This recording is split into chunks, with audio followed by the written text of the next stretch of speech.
भारत की नर्स निमिषा पिरिया को इसी जनवरी यमन में मौत की सजा दी जाएगी। निमिषा पर आरोप है कि उसने बिलाल नाम के शख्स की हत्या कर दी। यमन के कानून बड़े सख्त हैं। आपको बता दें, यमन में सजाए मौत मिलने पर आरोपी को उल्टा लटकाकर उसे गोली मार के मौत के घाट उतारा जाता है। निमिषा की गलती सिर्फ इतनी थी कि वह पैसे कमाने के लिए यमन गई और वहां एक बिजनेस पार्टनर ने उसका पासपोर्ट छुपा लिया। बिना पासपोर्ट के उसका भारत आना नामुमकिन था। उसी पासपोर्ट को हासिल करने के चक्कर में उससे एक गलती हो गई।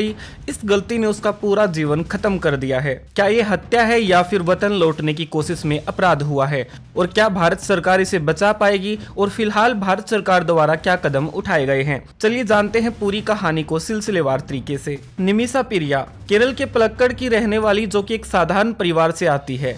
निमिषा ने 2008 में नर्स की पढ़ाई पूरी की। वही घर वालों ने निमिषा की शादी टोनी नाम के शख्स के साथ की। शादी के बाद 2012 में निमिषा के पास एक ऑफर आता है। ये ऑफर यमन से आया था, जो कि नर्स की एक वैकेंसी का था। निमिषा को लगा कि ये बहुत अच्छा मौका है, लेकिन सोचना ये था कि अब वो पति और 2 बच्चों को छोड़कर जाए या नहीं। यहाँ निमिषा और उसके पति टोनी ने फैसला लिया कि वो यमन जाएंगे। टोनी की मानसिकता थी कि निमिषा नर्स का काम करेगी और वह कोई और बिजनेस कर लेगा, जिससे दोनों का खर्चा बढ़िया निकल जाएगा। वर्ष 2012 दिसंबर में निमिषा और टोनी अपने बच्चों के साथ यमन की तरफ रवाना हो गए। यमन पहुंचते ही निमिषा ने अपनी नौकरी ज्वाइन की और टोनी ने अपना एक बिजनेस शुरू किया।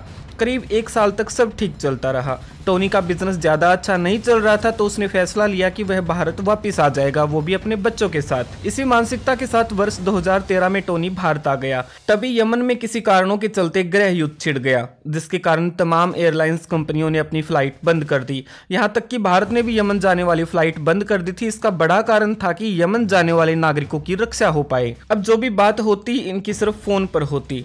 टोनी चाहकर भी अब वहां नहीं जा सकता था। वहीं दूसरी ओर यमन में निमिषा की दोस्ती होती है एक बिलाल नाम के शख्स से। बिलाल जो उनके पड़ोस में ही रहता था। निमिषा का काम बढ़िया चल रहा था, उसने ठीक ठाक पैसे भी कमा लिए थे। बिलाल ने निमिषा को सलाह दी कि वह यमन में अपना क्लिनिक खोल ले, लेकिन यमन के कानून के अनुसार केवल वहां का नागरिक ही कोई व्यवसाय खोल सकता है। बिलाल ने निमिषा को कागजों में शादी करने की सलाह दी, ताकि वह यमन की नागरिकता ले सके और क्लिनिक खोल सके। शादी के बाद क्लिनिक खुला और चलने लगा, लेकिन सभी पैसे बिलाल अपने पास रखता। इतना ही नहीं, उसने निमिषा को पत्नी की तरह व्यवहार करने पर मजबूर किया। परेशान होकर निमिषा ने भारत लौटने की ठानी, लेकिन उसे पता चला कि बिलाल ने उसका पासपोर्ट छुपा दिया है। 2017 में अपने पासपोर्ट को ढूंढने की कोशिश में निमिषा ने बिलाल को बेहोशी का इंजेक्शन दिया।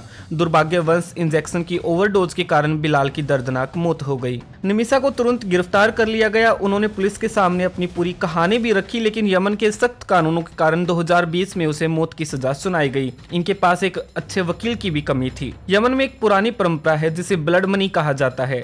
इसके तहत यदि मृतक के परिवार को मुआवजा दिया जाए तो दोषी को रिहा किया जा सकता है। निमिषा के परिवार ने फंड जुटाने की कोशिश की, लेकिन बिलाल के परिवार ने ब्लड मनी लेने से इनकार कर दिया। 29 दिसंबर 2024 को यमन के राष्ट्रपति ने निमिषा की माफी की याचिका खारिज कर दी। अब नियमों के अनुसार अगले 30 दिन के भीतर उसे मौत की सजा दे दी जाएगी।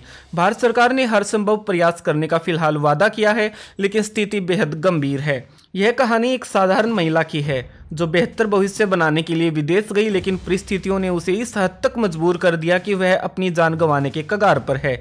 यह घटना हमें सिखाती है कि मजबूरी और लालच के बीच का संतुलन कितना खतरनाक हो सकता है। क्या निमिषा को न्याय मिलेगा या यह कहानी यही खत्म हो जाएगी? केवल समय ही इस सवाल का जवाब दे सकता है। ऐसे और केसेस के लिए हमारे साथ लगातार बने रहिएगा। धन्यवाद।